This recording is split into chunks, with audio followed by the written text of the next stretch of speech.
यदि आपसे पूछा जाए कि महाभारत काल में सबसे शक्तिशाली योद्धा कौन थे, तब आपके जवाब हो सकते हैं भगवान कृष्ण, बलराम, परशुराम, द्रोण, अर्जुन, कर्ण। लेकिन क्या हो जब आपको पता चले कि इनमें से कोई भी जवाब सही नहीं है, क्योंकि सही जवाब है बार्बरिक। बार्बरिक घटोत्कच के बेटे थे और भीम के पौत्र थे। आज हम घटोत्कच को भगवान खाटू श्याम के नाम से जानते हैं। आपने सुना ही होगा, हारे का सहारा खाटू श्याम हमारा।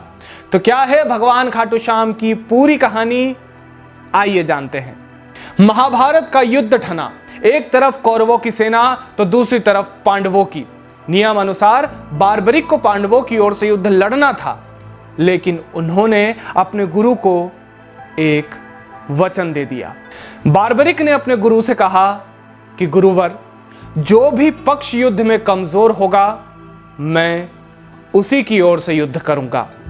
अर्थात पहले दिन जब पांडवों की सेना 7 अश्रु होनी थी और कौरवों की 11, यानी पांडवों की सेना कमजोर थी, तो बार्बरिक पांडवों की ओर से युद्ध लड़ते।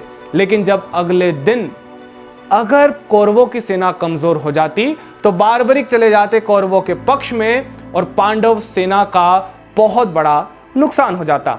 ये बात भगवान कृष्ण को पता थी, इसीलिए वो चिंतित रहने लगे।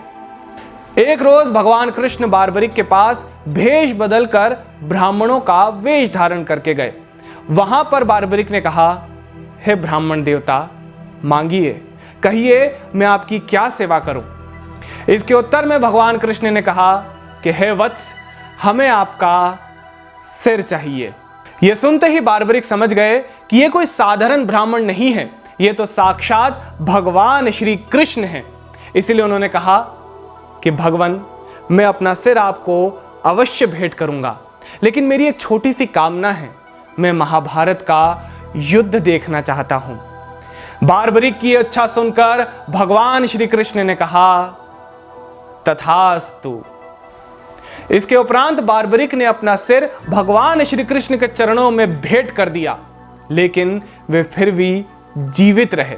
भगवान श्री कृष्ण ने बार्बरिक का सिर लिया और एक ऊंची पहाड़ी पर ले जाकर रख दिया, जहां से उन्होंने सारा महाभारत का युद्ध अपनी आंखों से देखा।